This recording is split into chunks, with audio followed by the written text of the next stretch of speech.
ตูให้มวยเป็นผุยพงเต่าคงคืนทรณีเอายอมตายดังสายสาสบายดีที่นี่สถานีออนไลน์ของพวกเราเป็นส่วนผักเสรีประชาธิปไตยลาวโดยแม่นข้าพเจ้าสมพรสายเสดลเป็นผู้ดำเนินรายการขอเคารพท่านผู้อาวุโสท่านผู้ทรงคุณวุฒินับถือและรักแพงมายังพ่อแม่พี่น้องเพื่อนมิตรท่านสุภาพสตรีและท่านสุภาพบุรุษทุกท่านที่ติดตามรายการวิดีโอออนไลน์ของพวกเราทั้งในและนอกประเทศทุกทั่วมุมโลกมื้อนี้เป็นวันพฤหัสวันที่15กรกฎาคม2017ตรงกับแรม6ค่ำเดือน7พุทธศักราช2560พ่อแม่พี่น้องสำหรับผู้ขอข่าวในวันนี้แม่นเรื่องการไปประชุมของท่านประธานประเทศท่านบุญยังวรจิตที่สป.จีนและการขอวีซ่าหาปีเข้าลาวพร้อมทั้งการไปเยี่ยมยามสหรัฐของท่านนายกเวียดนามมีความสำคัญน้อยหลายเพียงใดต่อประชาชนลาวต่อชาติลาวข้าพเจ้าสมพรสายเสดลได้นำมาถามท่านอาจารย์สมนึกฟองสุวรรณประธานพรรคเสรีประชาธิปไตยลาวเพื่อให้ท่านได้อธิบายความเป็นจริงนั้นให้ท่านได้ฟังได้เข้าใจเป็นประการใดเชิญติดตามรับฟังสบายดีท่านอาจารย์สบายดีเรื่องแรกนี้เป็นเรื่องสุบสืบสังคมผ่าน Facebook แล้วก็ผ่านทีวีท่านอาจารย์ส่วนลงหลายแล้วแม่นวิตกว่าท่านบุญยังวรจิตจะต้องรับเงินไขจักอย่างหนึ่งสำคัญจากจีนเพื่อมาหาดินประวางให้เขาและก็ต้องโยกย้ายประชาชนออกจากที่ดินนั้นคือความวิตกกังวลของพ่อแม่พี่น้องและลูกหลานหลานในขณะนี้ท่านอาจารย์มีความเห็นจังได๋ถ้าประเมินตามความเป็นจริงแล้วแม่นล่มเหลวไปรวม130ประเทศมีประมุขรัฐเพียงแต่29ประเทศจาก4ทวีปอาเซียยุโรปแอฟริกาและอเมริกาประเทศใหญ่ๆหังมีพวกเขาก็บ่ไปร่วมและก็บ่เอานำ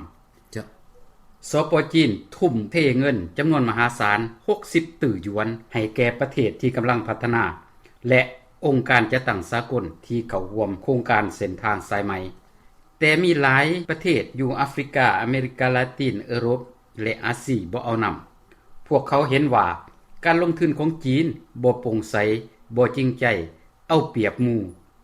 บ่แม่นไปสร้างเวียกเฮ็ดงานทำให้ประชาชนมีชีวิตการเป็นอยู่ดีขึ้นแต่เป็นการไปสูบเลือดสูบเอาทรัพยากรธรรมชาติของพวกเขาและเขาไปแทรกแซงทางการทหารเพื่อควบคุมประเทศนั้นๆการไปร่วมกองประชุมของประธานประเทศก็เพียงแต่ไปเส้นเปิดบัญชีเงินกู้ดอกเบี้ยต่ำให้เป็นหนี้สินหลายขึ้นเท่านั้นการให้จีนระเบิดแก่งหินในลำแม่น้ำคองและสร้างรถไฟความไวสูงลาวจีนมันได้สร้างความสูญเสียอันใหญ่หลวงให้แก่ประเทศชาติเพราะลาวยังบ่ทันเตรียมพร้อมยังเป็นประเทศที่ทุกข์ยากที่สุดในโลกมีประชาชนกึกหนังสืออย่างหลวงหลายบ่มีการพัฒนาทรัพยากรมนุษย์ขาดแรงงานที่มีคุณภาพเป็นหนี้อย่างหลวงหลายบ่มีเงินอยู่ในธนาคารมีแต่ตัวเลขการสร้างทางรถไฟความไวสูงในลาวมีแต่สร้างความร่ำรวยหังมีให้แก่จีนและประเทศที่มีโรงงานอุตสาหกรรมต่างๆนอกจากจีนแล้วก็แม่นไทยอินโดนีเซียมาเลเซียสิงคโปร์และฟิลิปปินส์ส่วนลาวจะต้องเผชิญกับปัญหาด้านการบริหารจัดการต้องจ่ายค่าซ่อมแซมทางรถไฟให้ได้มาตรฐานอย่างคงตัวสิ่งเหล่านี้ก็ต้องอาศัยจีนเพราะสปป.ลาวบ่มีนักวิชาการถึงแม้นจะมีรายได้จากการเก็บค่าผ่านทางก็บ่เพียงพอกับการใช้หนี้เพราะลาวบ่มีสินค้าส่งออกย้อนนักลงทุนทำธุรกิจในลาวล้วนแต่เป็นพวกลงทุนสวยโอกาสเขามาสวยใส่ทรัพยากรธรรมชาติของลาวเท่านั้นเองมันตรงกันข้ามกับที่ประธานประเทศท่านบุญยังวรจิตเว้าว่าการลงทุน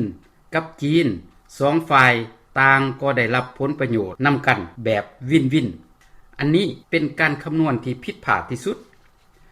จะเห็นได้จากตัวอย่างการลงทุนของจีนในสามเหลี่ยมค่ำมันได้พิสูจน์ให้ประชาชนลาวและชาวโลกได้เห็นถึงธาตุแท้หุกคานของจีนเข้ามาใส่อำนาจบาดใหญ่ในพื้นแผ่นดินลาว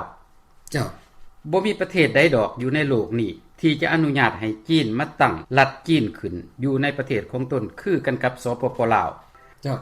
พวกเขาสร้างตึกอาคารอันใหญ่หลวงโอ้โถงเป็นบ่อนหลินการพนันคาสิโน มีตลาดมีห้านค้ามีตำรวจมีทหารเป็นของเขาเอง เจ้า เซาจากรัฐบาล99ปีถ้าจะเว้าให้มันถูกแท้ก็แม่นซื้อเอานำรัฐบาลลาวโดยที่รัฐบาลลาวบ่สามารถเข้าไปกวดกาได้ เจ้า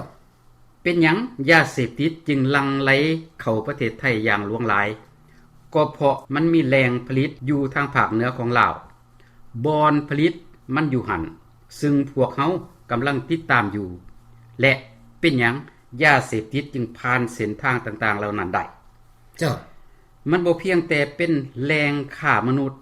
หลีกเว้นภาษีเท่านั้นคาสิโนยังเป็นบ่อนฟอกเงินของพวกค้าอาวุธสงครามนำอีก เจ้า เพื่อปกปิดการลักลอบขาสัตว์ป่าในลาวพวกเขาเอาสวนสัตว์มาบังหน้าเพื่อให้ดูดีมีขอกมีขอกเสือโครง ขอกงูขอกกับแก่ขอกเตาต่างๆเหล่านี้ให้คนเบิงในความเป็นจริงแล้วแมนโฆษณาตัวอย่างสัตว์ป่าที่พวกเขาสามารถยิ่งเอาไปขายให้ลูกค้าอยู่ประเทศจีนได้ตามความต้องการเพราะพวกเขาสามารถไปล่าสัตว์ป่าเหล่านี้ได้โดยบ่ต้องขออนุญาตอยากได้เท่าใดเขาก็เอาตามใจเพราะภาครัฐสปป.ลาวบ่ได้หวงแหนและบ่ได้สนใจ เจ้า รัฐบาลของฐานทองรุ่นต้องพิจารณาใหม่ในเรื่องนี้ เจ้า ในเมื่ออยู่ลาวมีเขตเศรษฐกิจพิเศษเขตเศรษฐกิจเฉพาะหลายแห่งเป็นต้นสวรรค์เซโนบ่อเต้นแดนงามสามเหลี่ยมค่ำอุตสาหกรรมและการค้าเวียงจันทน์ใส่เศรษฐาความร่วม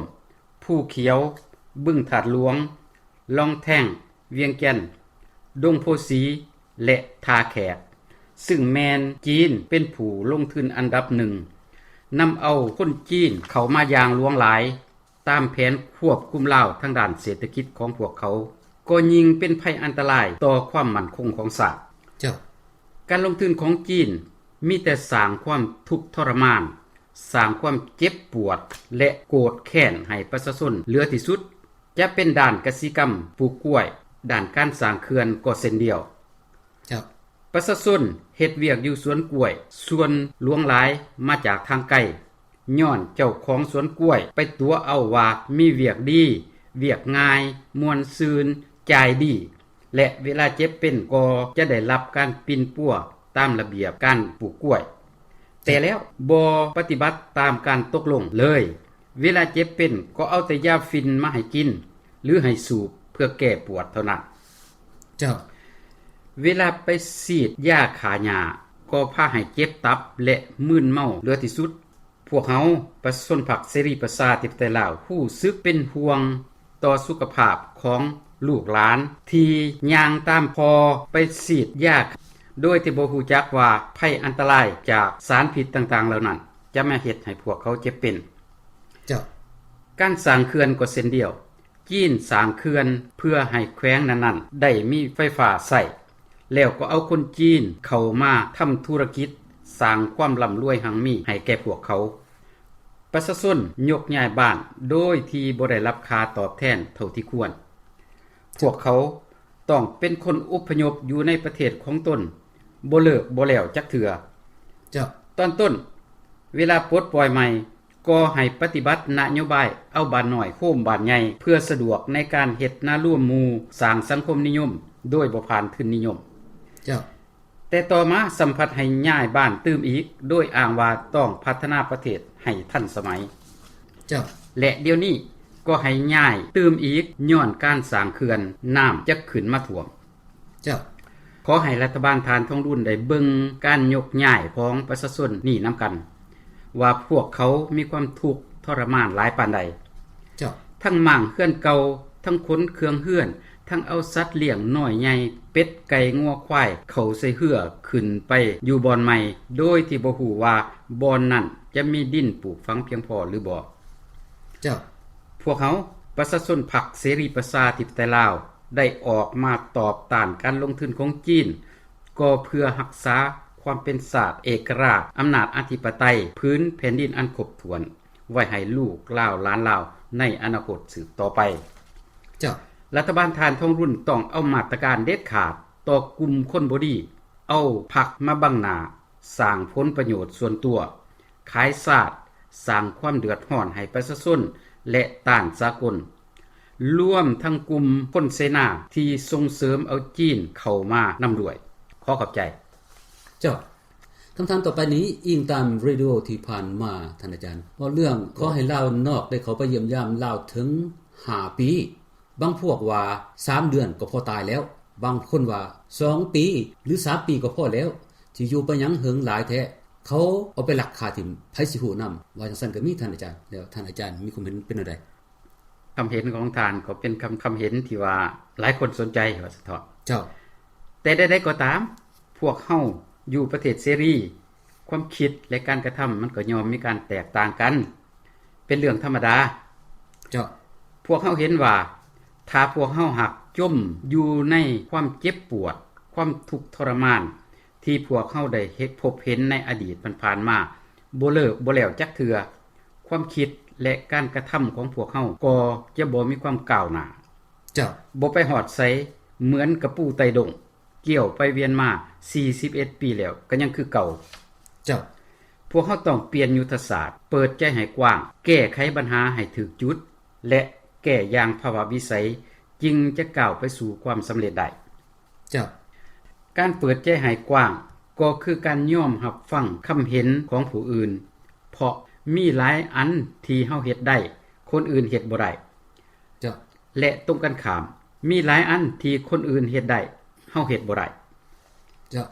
ส่วนการแก้ไขปัญหาให้ถึกจุดก็คือผู้จักเป้าหมายของตนเองคักแน่แล้วก็ลงมือทำโดยบ่ได้ใส่ใจว่าภาครัฐจะสร้างสังคมนิยมหรือสร้างสังคมคอมมิวนิสต์เพราะมันบ่แม่นเป้าหมายของเฮาเป้าหมายของพวกเฮาแม่นอยากช่วยเหลือแก้ไขปัญหาปากท้องปัญหาความทุกข์ยากของประชาชนอยู่ศอกหลีกห่างไกลช่วยเหลือลูกหลานในวัยเรียนให้ได้เข้าโรงเรียนมีเครื่องนุ่งห่มและมียาปัวพยาธิในเวลาเจ็บเป็นมีการหับประกันชีวิตในสังคมคือกันกับประเทศที่เจริญชีวิไลทั้งหลายพวกเขาต้องการให้ภาครัฐเลิกล่มความคิดอคติต่อลาวนอกพวกเขาต้องการให้ภาครัฐให้สิทธิเสรีภาพแก่คนลาวนอกประเทศให้ได้เข้าออกและอยู่ลาวได้ถึง5ปีในเมื่อภาครัฐอนุญาตให้จีนเข้ามาดูดเลือดดูดเอาทรัพยากรธรรมชาติของลาวออกไปอยู่ได้ถึง99ปีแล้วเป็นหยังจึงกีดกันคนลาวลูกลาวหลานลาวบ่ให้เขามาช่วยกันสร้างสาพัฒนาประเทศอันนี้บ่ความสลาดสองใสของภาครัฐเจ้าพวกเฮาฮู้ดีว่าการเข้ามาอยู่ในลาวก็มีทั้งด้านลบและด้านบวกถ้าพวกเฮาเข้ามาบ่เป็นตัวอย่างอันดีบ่ปฏิบัติกฎหมายอวดองค์ทะนงตัวแน่นอนก็ต้องถูกปรับไหมใส่โทษเจ้าแต่ตรงกันข้ามถ้าพวกเฮาเข้ามาให้การช่วยเหลือพ่อแม่พี่น้องอย่างจริงจังและจริงใจช่วยให้พวกเขารู้จักเฮ็ดรู้จักสร้างมีความดุมันอดทนรู้จักกฎหมายรู้จักเคารพต่อสิทธิของตนเองและผู้อื่นแล้วเวลานั้นสิทธิเสรีภาพก็จะกลับคืนมาสู่ศาสตร์ลาวคนลาวและความคิดอคติระหว่างลาวในลาวนอกก็จะค่อยหมดไปเจ้าถือว่าพวกเฮาได้เฮ็ดสำเร็จเป้าหมายของพวกเฮาที่ต้องการให้คนลาวทั้งในและนอกประเทศได้มีสิทธิเสรีภาพมีชีวิตการเป็นอยู่ที่ดีอยู่ร่วมกันอย่างมีสันติสุขในประเทศของเฮาเองเจ้าพวกเฮามีความเชื่อมั่นว่าพวกเฮาต้องทำได้อย่างแน่นอนจะเห็นได้จากตัวอย่างเมื่อก่อนภาครัฐสอนให้ประชาชนเกลียดสั่งอเมริกันว่าเป็นพวกยักษ์พวกม่านแต่เมื่อคนอเมริกันได้เข้าไปช่วยเหลือเก็บกู้ระเบิดช่วยเหลือผู้ได้รับเคราะห์จากระเบิดบ่ทันแตกช่วยเหลือผู้คงเฮียนให้เด็กน้อยอยู่หมู่บ้านศอกหลีกห่างไกลให้อาหารเที่ยงแก่นักเรียนให้การปินปัวกวดพยาธิให้แม่และเด็กต่างๆเหล่านี้อย่างจริงจังและจริงใจด้วยความปรารถนาดีแล้วฮอดปัจจุบันนี้บ่มีผู้ใดเชื่อฟังคำโฆษณาของภาครัฐและไผๆก็ต้องการอยากเป็นเพื่อนมิตรที่ดีกับคนอเมริกันเจ้า ข้าพเจ้าอยากให้ทานได้เห็นความเป็นไปได้สูงในการแก้ไขปัญหาลาวอย่างภาวะวิสัยก็คือแก้ไปตามสภาพการนั่นเองเจ้าปัจจุบันนี้สภาพการของโลกของภาคพื้นและของลาวได้มีการเปลี่ยนแปลงไปอย่างขาดขันประเภทหน้ามือเป็นหลังมือเว้าเฉพาะลาวแล้วการเปลี่ยนแปลงที่โดดเด่นที่สุดก็คือ 1. สปป.ลาวได้ถือคับคู่เป็นรัฐที่ปกครองกันด้วยกฎหมายอยู่ในกองประชุมอาเซียนที่ลาวเป็นเจ้าภาพในปี 2016 โดยมีประธานาธิบดีสหรัฐท่านบารักโอบามาเป็นสักขีพยานเจ้า 2. รัฐบาลของท่านทองรุ่นศรีสุริตได้รับการสนับสนุนสู้จากสากลและกลุ่มภาคีรวม15ประเทศให้เป็นนักประชาธิปไตยผู้บุกเบิกและรัฐบาลของทานก็ได้เล็งปฏิบัติกฎหมายปราบปรามการสลาดบังหลวงการขายยาเสพติดปราบปรามกลุ่มคนบ่ดีเอาผักมาบังหน้าหาผลประโยชน์ส่วนตัวฆ่าไม่เถื่อนในจำนวน35คนนั่นบ่ฮู้ว่าท่านนายกจะให้พวกเฮา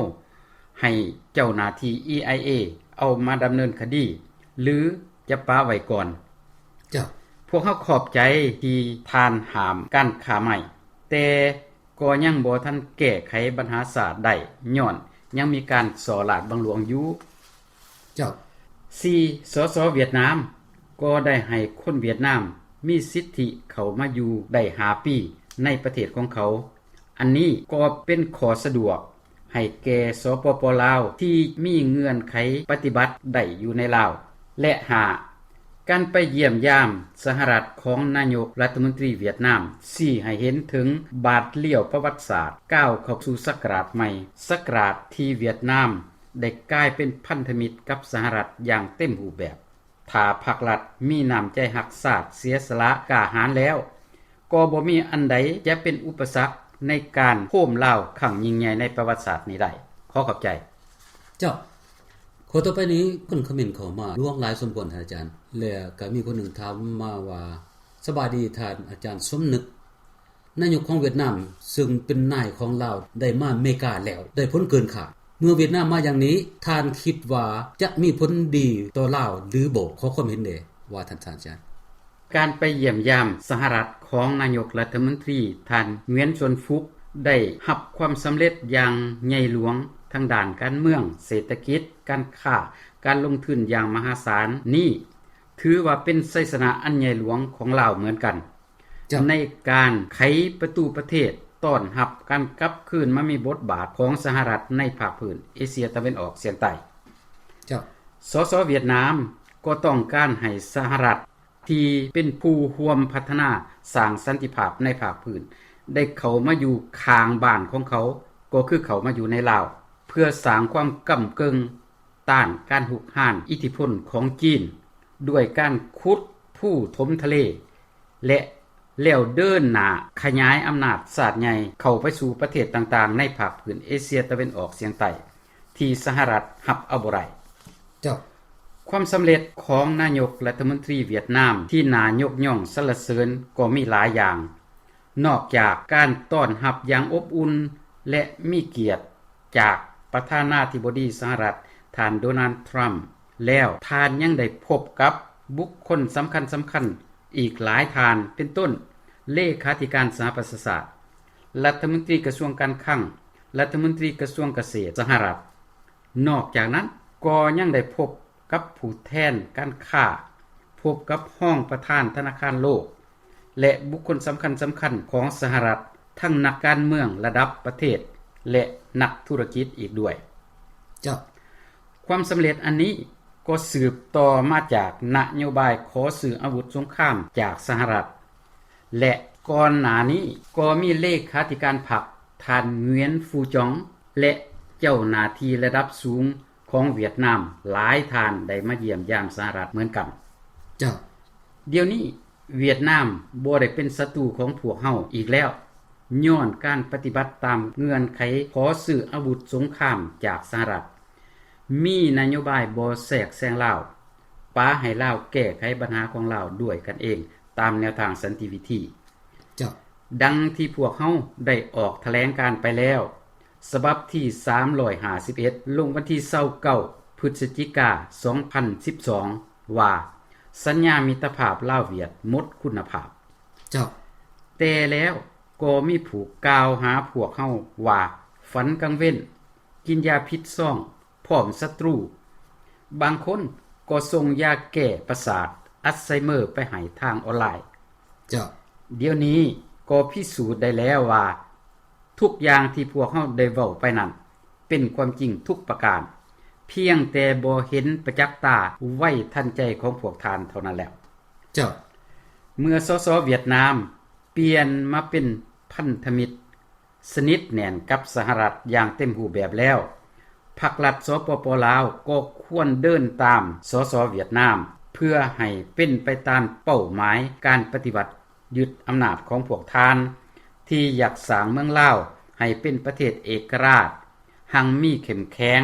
ประชาชนอยู่ดีมีสุขพวกเขาก็เห็นดีนำอย่างยิ่งเจ้าสสเวียดนาม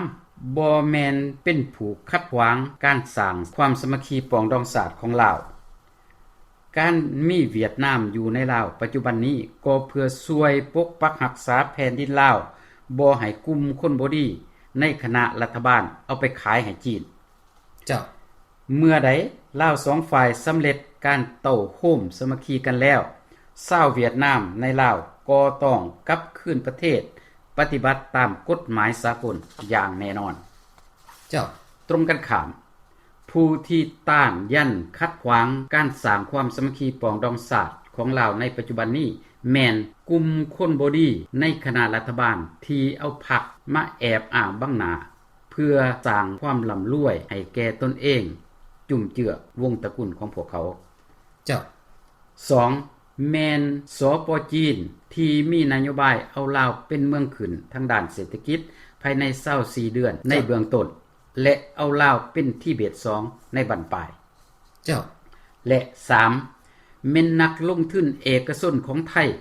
ที่ทวงดึงขัดขวางการโฮมลาวอยู่ในปัจจุบันนี้อ้างนั่นอ้างนี่บ่แล้วจักเทื่อเจ้า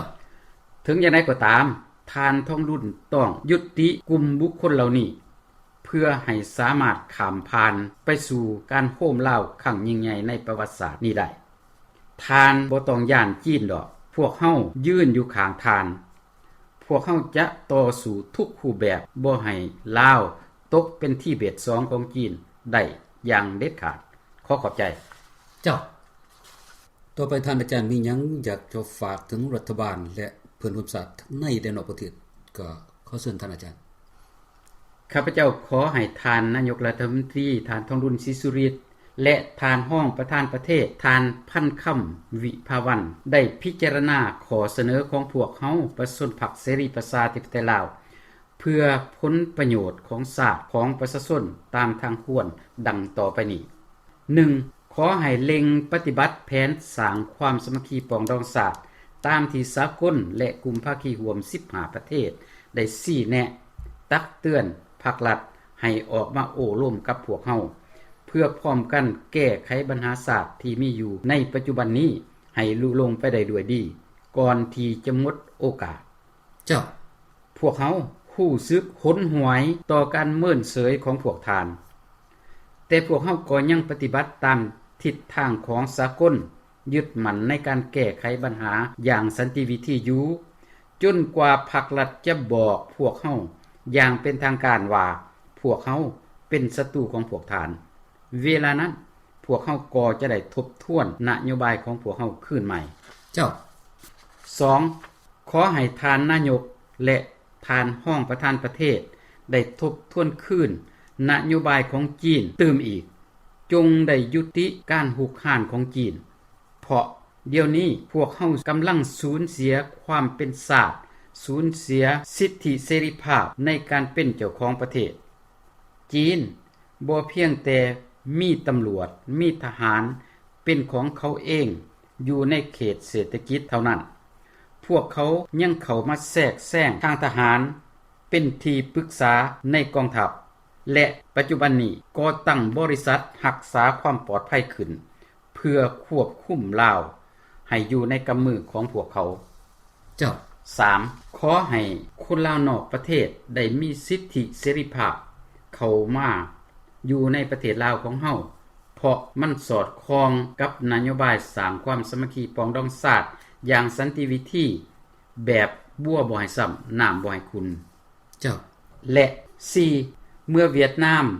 ได้กลายเป็นมิตรสนิทแน่นกับสหรัฐอย่างเต็มรูปแบบแล้วภาครัฐต้องเลือกทางเดินจะไปนำเวียดนามหรือจะไปนำจีนเจ้าถ้าไปนำจีนก็เป็นการทรยศต่อความสัมพันธ์มิตรภาพลาวเวียดสูงกว่าภูเขาเลึกกว่าทะเลที่พวกทานเคยมีนำกันเจ้านอกนั้นนักเรียนลาว 5,000 กว่าคนที่กำลังจะเรียนจบอยู่เวียดนามพวกทานได้คิดไว้แล้วบ่ว่าพวกเขาจะมีการเคลื่อนไหวอย่างไรและเวียดนามที่อยู่ในลาวเพื่อปกปักรักษาประเทศลาวไว้บ่ให้กลุ่มคนบ่ดีในคณะรัฐบาลเอาไปขายให้จีนนั่นจะมีปฏิกิริยาอย่างไรเจ้าสุดท้ายนี้ขอให้เพื่อนความชาติทั้งในและนอกประเทศจงได้สนับสนุนขอเสนอของพวกเฮาประชาชนพรรคเสรีประชาธิปไตยลาวเพราะมันแม่นข้อกุญแจดอกสำคัญในการไขเข้าไปสู่ความสำเร็จของการสร้างความสามัคคีปรองดองชาติตามแนวทางสันติวิธีขั้งประวัติศาสตร์นี้ถ้ามีข้อมูลที่กลุ่มคนบ่ดีในพรรครัฐเฮ็ดให้เสียหายแก่ประเทศชาติและประชาชนจับส่งมาให้พวกเฮาเพื่อท่วงท้าวถามรัฐบาลพวกเฮาก็มีความยินดีเพราะประเทศลาวเป็นของหมดทุกคนพวกเฮาทุกคนต้องช่วยกันขอขอบใจจ้ะขอบใจท่านอาจารย์ที่สุดลงไปนั้นแม่นการอธิบายหรือตอบข้อของใจของพ่อแม่พี่น้องเพิ่นร่วมชาติซึ่งแม่นข้าพเจ้าสมพรสายเสโดนได้นำมาถามท่านอาจารย์สมนึกฟองสุวรรณประธานพรรคเสรีประชาธิปไตยลาวก็ได้สิ้นสุดลงเพียงเท่านี้พ่อแม่พี่น้องข้าพเจ้าและท่านอาจารย์สมนึกฟองสุวรรณขอลาท่านผู้ฟังไปก่อนขอความสุขสบายดีจงเกิดมีแด่ทุกท่านโอกาสหน้าพบกันใหม่สบายดี